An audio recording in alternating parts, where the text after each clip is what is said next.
Buenos días, buenas tardes, buenas noches, cuando puedan ver esto. Vamos a iniciar la clase número 3. Vamos entonces. Bien, vamos a empezar con un concepto muy básico, lo que es átomo, materia, energía. ¿Por qué? Porque la materia y la energía son parte de lo mismo. El átomo está compuesto, para conocer el átomo, está compuesto por un núcleo, compuesto por eh, protones y neutrones, como se puede ver.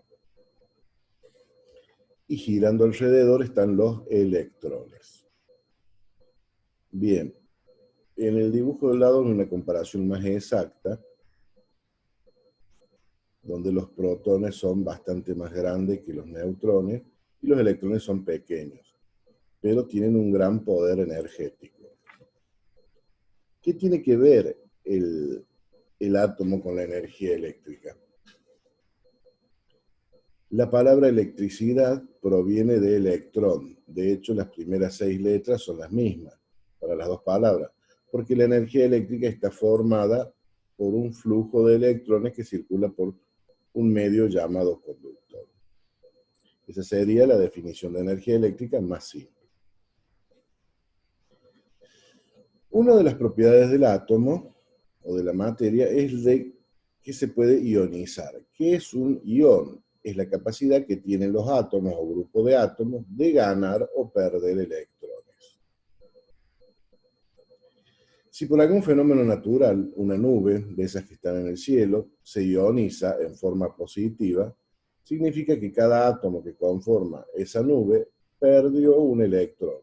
Otra nube de igual volumen ganó cada electrón que la nube anterior perdió, y esta se ioniza en forma negativa. Entonces, cuando un átomo pierde un electrón, otro átomo gana el electrón. El electrón, el átomo que ganó el electrón, se convierte en un ion negativo.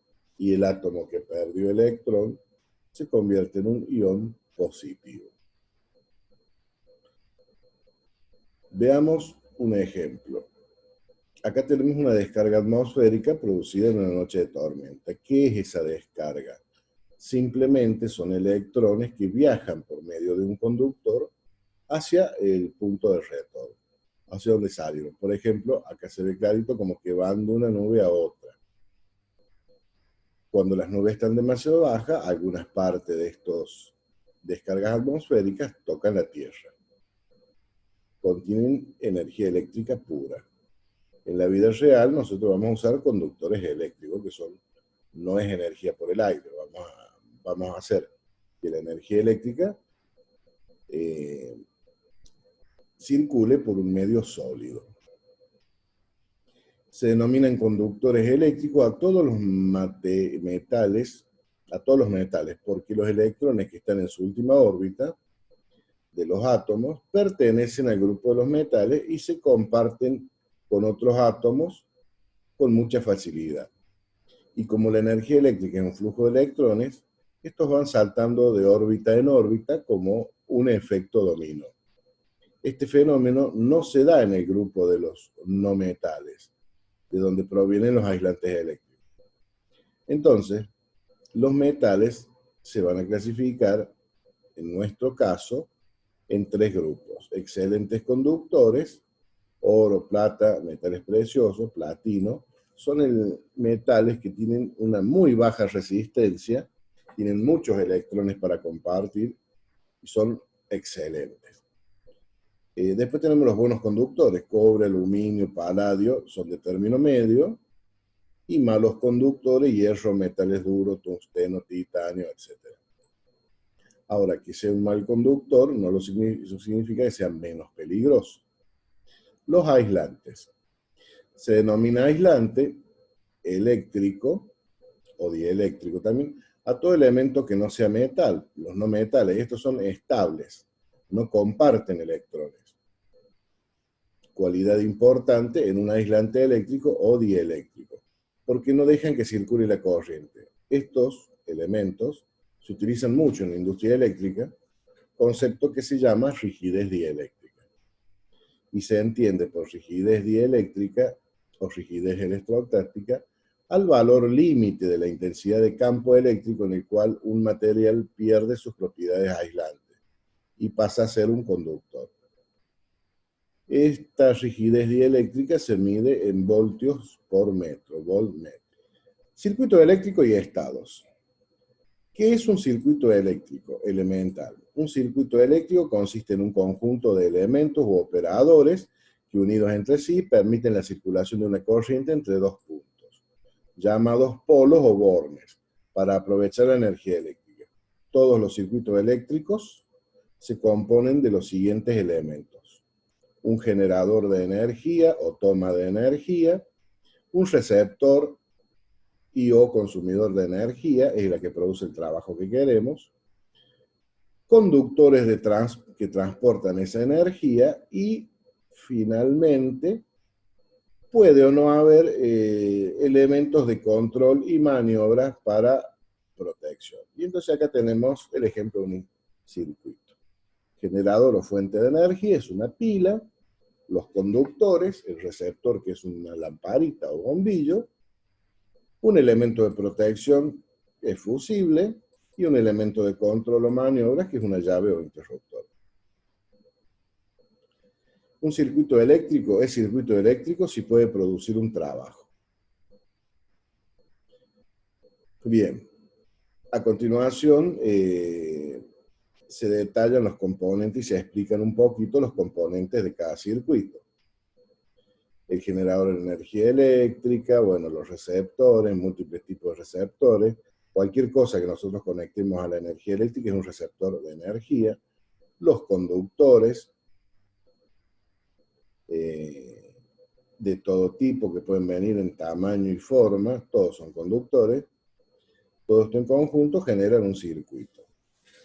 Elementos de maniobra y protección pueden ser desde fusibles, térmicas, y en maniobra pueden ser interruptores, variadores de tensión, lo que nosotros necesitemos para controlar el paso de corriente. Estos circuitos solamente pueden tener dos estados. Circuito abierto, cuando la lámpara no emite luz, porque no circula corriente. Circuito cerrado, cuando la lámpara emite luz porque circula corriente. Bueno, y acá tenemos alguna foto de los elementos de protección que pueden llegar a utilizarse en una instalación. Por lo general, hoy utilizamos los primeros, térmicas y digitales. Energía eléctrica.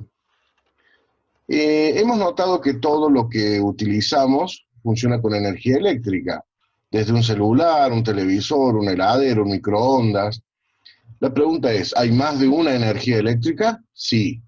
Normalmente conocemos dos actualmente, lo que llamamos corriente alterna y corriente continua. Ya vamos a ver un poco las diferencias.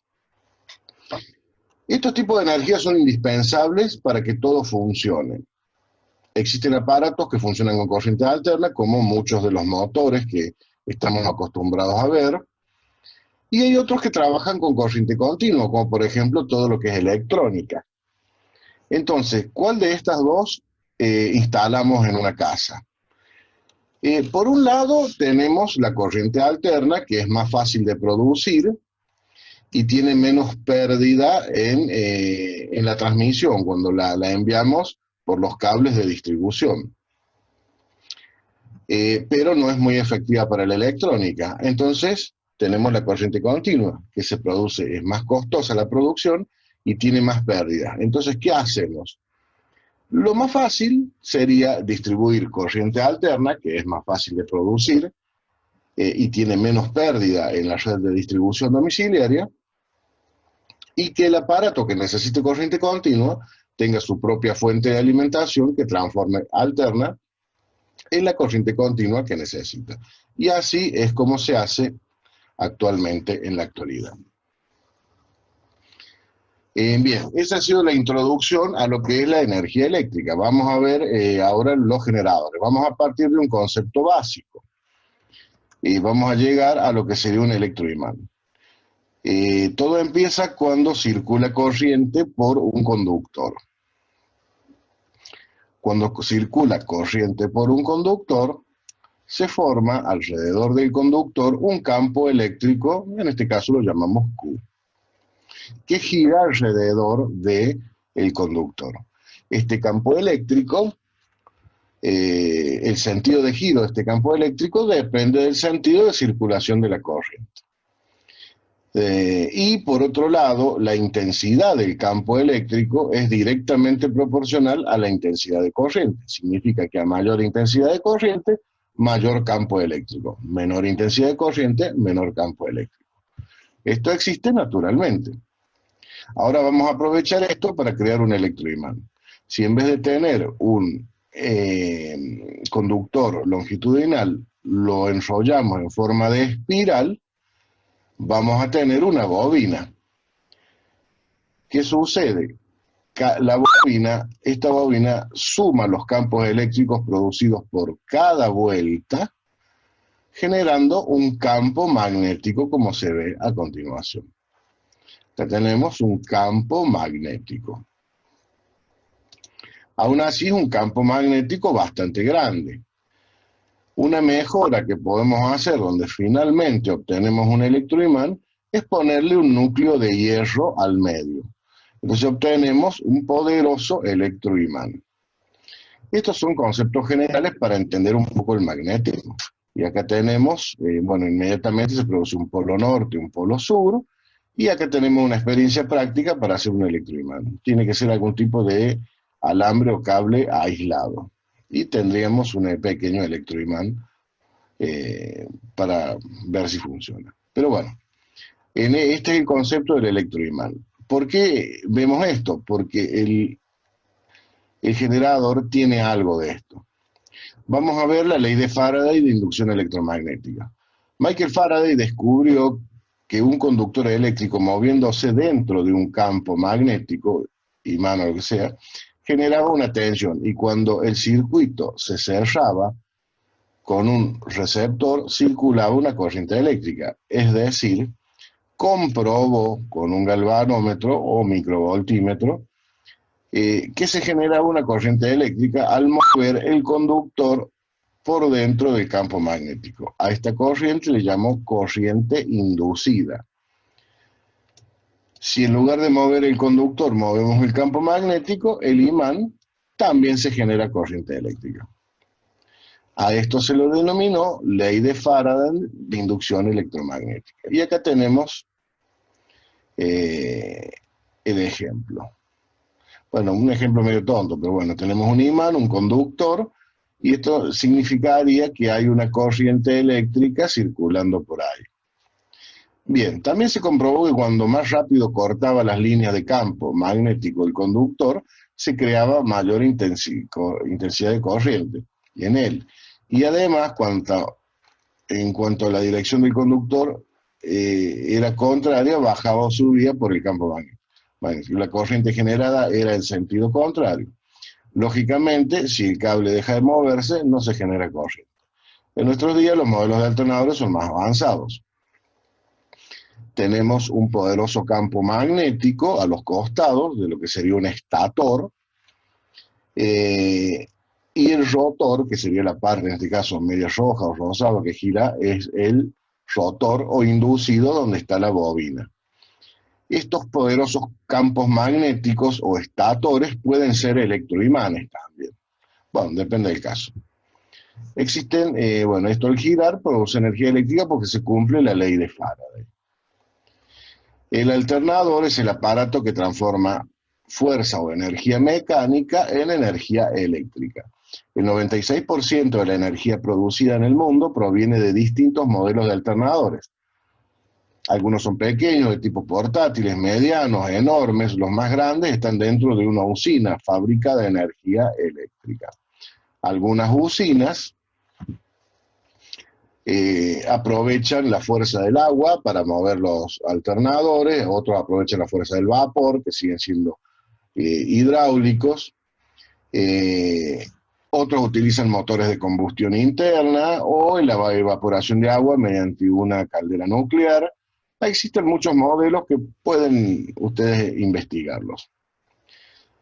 Actualmente estas usinas están construidas de manera que para operar algunas utilizan la fuerza del agua, como dije, elementos primarios, otras el vapor de agua. Últimamente se están utilizando grandes motores diésel y también puede ser usada la fuerza del viento o cualquier ingenio que me pueda mover el alternador. Bien. En este punto tenemos un modelo teórico donde tenemos un campo magnético sur, un campo magnético norte y una bobina cuadrada al medio sobre un eje que lo movemos mediante un tipo de palanca manual. Un sistema de anillos colectores que son el principio y el fin de la bobina, y una lamparita. Al mover estos, se genera energía y la lamparita encendería. Bueno, tenemos lo mismo, pero dibujado. Los imanes o masas polares son los campos magnéticos del alternador, y son los encargados de producir el magnetismo que necesita el alternador. La bobina o inducido es el conductor eléctrico que se desarrolla alrededor de un núcleo de hierro-silicio y es el encargado de la corriente eléctrica. ¿Por qué el núcleo del alternador, el inducido, es de hierro-silicio? Porque atrae el magnetismo y lo hace más efectivo. Y como dijimos, las masas polares o estatores norte y sur pueden ser también electroimanes. Para aprovechar más, bueno, acá está, para aprovechar más el campo magnético, generalmente los inducidos se fabrican de tal manera que el único movimiento que puede realizar es el de rotación, y es más que suficiente para cumplir la ley de Faraday. Forma de onda de corriente alterna. Bien, en nuestro caso la corriente alterna tiene esta forma, es una sinusoidal, donde aquí tenemos el eje de voltaje, por ejemplo, y en el medio el eje de tiempo.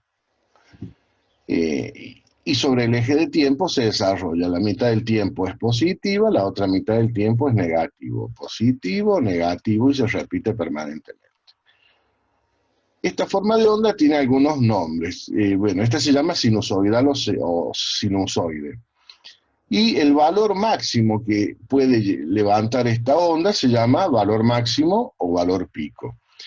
Después tenemos un valor intermedio, que sería por aquí, que llamamos valor eficaz, y cuando esta onda se transforma en trabajo eléctrico es donde mejor produce energía eléctrica, en el valor eficaz. Y después tenemos el valor instantáneo, que en cualquier punto de la onda que toquemos es el valor instantáneo. Ahí tenemos un valor, acá tenemos otro, aquí tenemos otro valor instantáneo, son infinitos los valores instantáneos. Y por otro lado tenemos lo que llamamos ciclo, que es el semiciclo positivo más uno negativo, sobre el eje de tiempo. Y finalmente tenemos la frecuencia, que es la cantidad de veces que este ciclo se produce en un determinado tiempo. En Argentina tenemos una frecuencia de 50 ciclos por segundo. Existen países en otras regiones del planeta cuyo valor eficaz normalizado es de 110. Bien. Perdón, previamente tengo que decir que el valor eficaz aquí en Argentina, el valor eficaz que está al 70% de la altura de la onda, es aproximadamente 220 voltios en Argentina. Todos los tester y voltímetros miden valor eficaz. El valor pico se calcula. Bien, hay países donde tienen valores eficaces de 110 voltios y la frecuencia será 60 ciclos. El valor pico se calcula multiplicando el valor eficaz por 1,41, que es una constante. Ejemplo, en Argentina, 220 voltios de valor eficaz, lo multiplicamos por 1,41 y nos da 310 voltios de voltaje pico. Significa que en Argentina tenemos un voltaje eficaz de 220 voltios y un voltaje pico de 310. Recuerden que el voltaje pico es el máximo valor instantáneo que toma la onda. Bueno, después he agregado un poco de lo que son generadores de corriente continua. El que le interese leerlo, la corriente continua es una línea sobre el eje de tiempo, no tiene variaciones. Existen varios tipos para generar corriente continua, por ejemplo la pila o batería, el método químico, método por luz, un panel solar, termocupla, que es la unión de metales de diferentes metales. Al calentarlo también produce corriente continua. Bueno, son distintos métodos que el que le interese lo puede leer. Vamos a entrar a la ley de Ohm. Vamos a ver las magnitudes eléctricas. Habrán notado que existen muchos tipos de cables, seguramente hay uno para cada uso o tipos de datos que, según el tipo de datos que transporte. Ya hemos estado viendo algo de cables la clase pasada. En este caso quiero hacer notar que para los cables de energía eléctrica, aparte de la diversidad de colores, que ya se vio en el número 2, hay distintos espesores. ¿Por qué? Para llegar a una respuesta tendremos que ver primero las magnitudes eléctricas. Bueno, ya lo hemos visto un poquito ya previamente. Es según la cantidad de amperes que puede llevar. Las magnitudes eléctricas tenemos un voltaje o tensión, que sería la diferencia de potencial, una intensidad de corriente, volvemos, voltaje o tensión, que es una diferencia de potencial, que es la fuerza que empuja a los electrones a que circulen por el conductor. Tenemos una intensidad de corriente, que son la cantidad de electrones que circulan por el conductor, y una resistencia eléctrica, que es la resistencia propia del material o que se opone al paso de la corriente. Acá lo tenemos explicado. La tensión eléctrica se mide en voltios, la intensidad de corriente es la I y se mide en amperes, A. La resistencia eléctrica es la R y se mide en ohm, tenemos la omega. Y finalmente la potencia eléctrica, que se mide en vatios, watts, volt-ampere. Y tenemos algunas unidades que ya vamos a estudiar un poquito más. La potencia es la relación directa entre la tensión y la intensidad de corriente. Es la energía que se transformó en trabajo. Bueno, está explicado todo eso aquí. A la continuación vamos a ver un poquito la ley de Ohm. Tenemos un triangulito donde tenemos el voltaje arriba, la resistencia y la intensidad de corriente abajo en un circuito común. En un circuito tenemos una tensión, tenemos una intensidad de corriente que circula y hay una resistencia. Este triangulito nos va a servir para calcular los distintos valores. Yo tapo el valor que quiero calcular y lo que queda es la fórmula. Si yo quiero calcular voltaje, la fórmula es intensidad por resistencia. Si quiero calcular intensidad, la fórmula es voltaje dividido resistencia. Y si quiero calcular resistencia, la fórmula sería voltaje dividido intensidad. Bien, acá tenemos un circuito donde vamos a comprobar lo visto anteriormente. Este circuito está compuesto por una fuente de 220 voltios, y aquí la tenemos, de corriente alterna, su fase y su neutro. Nosotros no tenemos positivo y negativo. En corriente alterna, el vivo es fase y el otro es neutro. Y acá tenemos el símbolo de fuente de corriente alterna. Tenemos una lamparita cuya resistencia es de 22 ohm y sabemos que por este circuito va a circular una intensidad de corriente. Tenemos dos parámetros para calcular: la intensidad de corriente y la potencia de la lámpara. Entonces, por ley de Ohm, intensidad de corriente, ¿a qué es igual? A tensión dividido resistencia.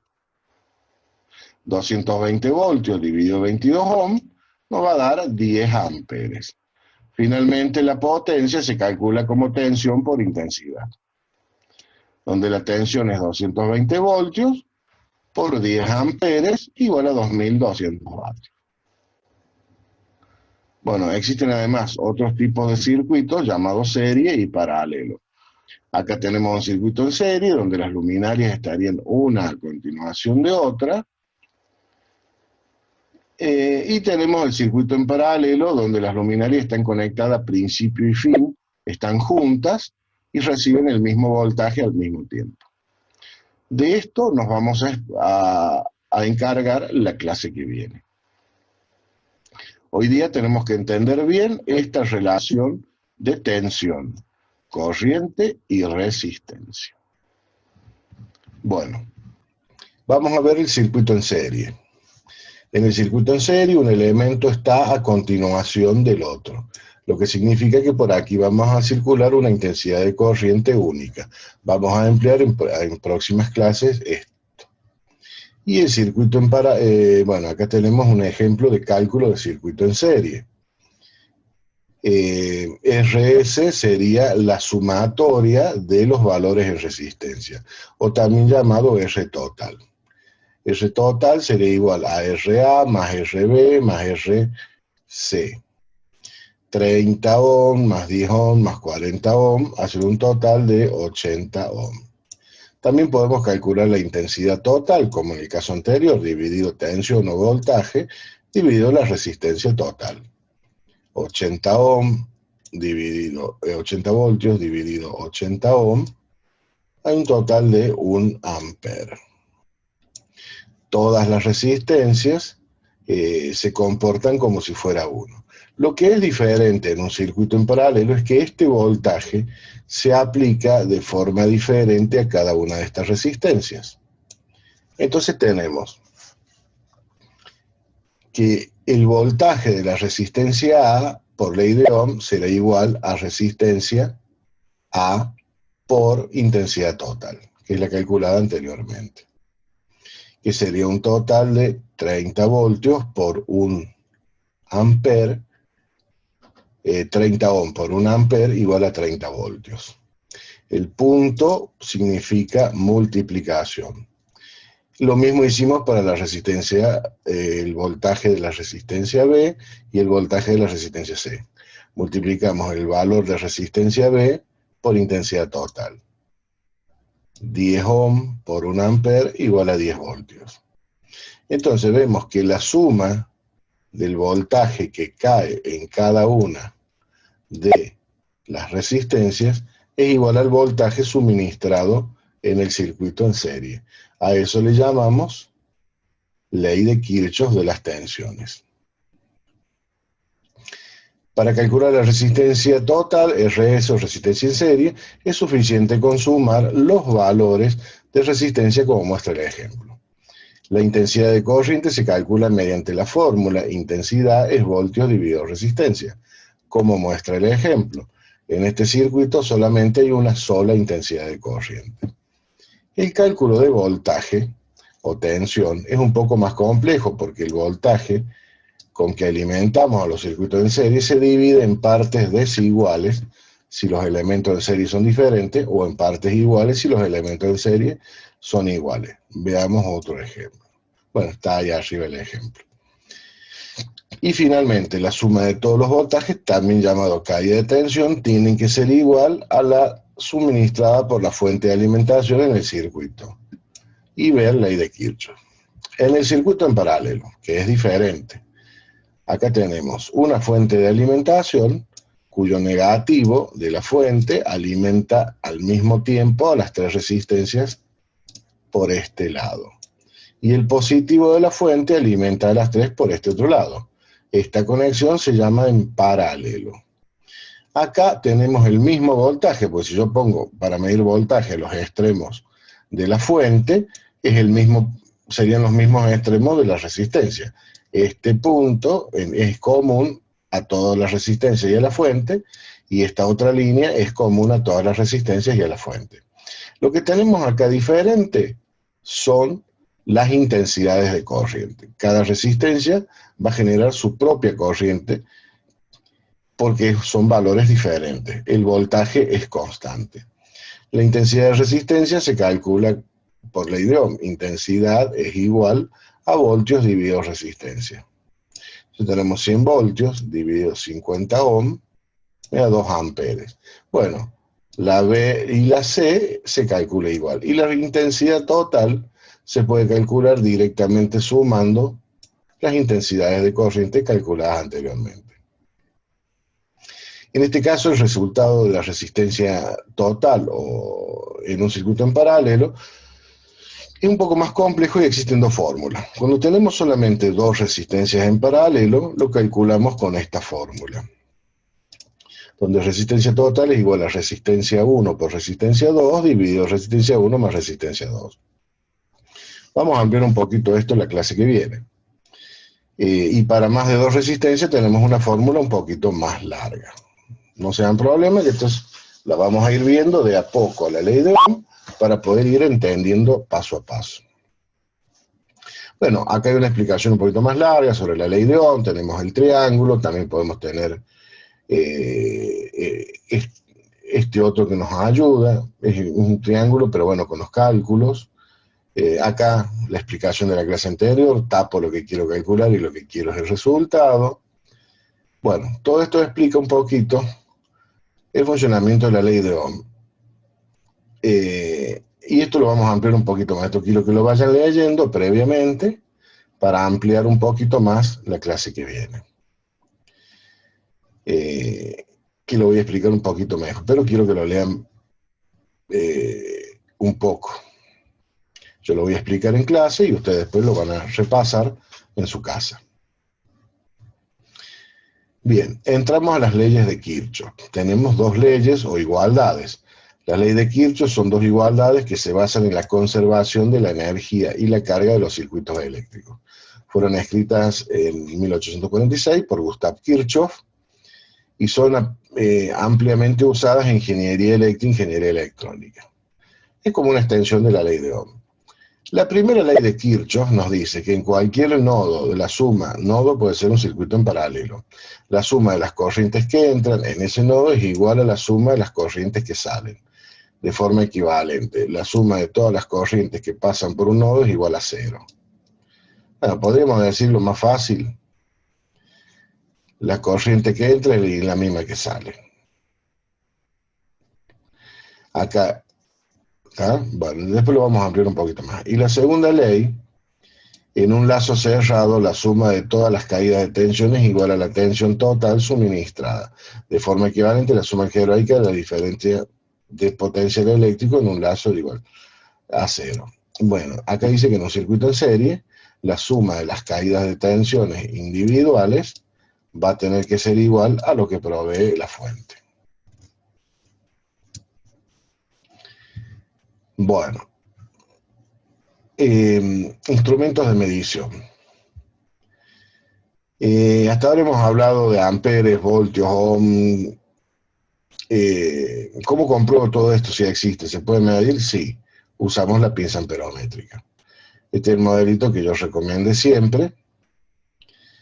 Esto me va a servir para medir voltaje, simplemente aplicando las puntas de prueba, por ejemplo, en una zapatilla de conexión, o en un circuito en serie, por ejemplo, como está acá, conectando las puntas de prueba en modo voltímetro en paralelo con la resistencia en cuestión.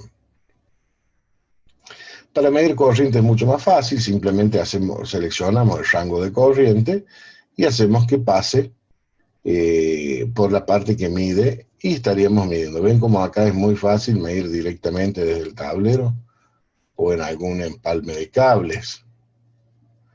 Bueno, y para medir resistencia también se hace en paralelo, pero no tiene que haber corriente, tiene que estar el circuito abierto, porque si no corre el riesgo de quemarse. En todos los casos, antes de medir, despejar bien la zona donde uno esté trabajando, seleccionar de la pinza amperométrica el instrumento apropiado para esta medición, y si no hubiese rango más cercano a lo que estamos por medir. Si no conozco el valor aproximado, siempre puedo elegir el rango mayor, y luego ir bajando de rango hasta obtener una lectura más exacta. Vamos a usar esta tabla de conversión de unidades que lo van a aplicar a todo. La unidad, la U, esto pueden ser voltios, pueden ser amperes, pueden ser ohms, vatios, lo que quieran. Para este lado están los kilos, por ejemplo, si esto fueran vatios, acá tenés los kilovatios, los megavatios, los gigavatios y los teravatios. Para el otro lado tenemos los milivatios, microvatios, nanovatios, picovatios, femtovatios, atovatios. Bueno, acá está lo que es cada unidad de medida. ¿Cómo funciona? Yo coloco en el medio la unidad.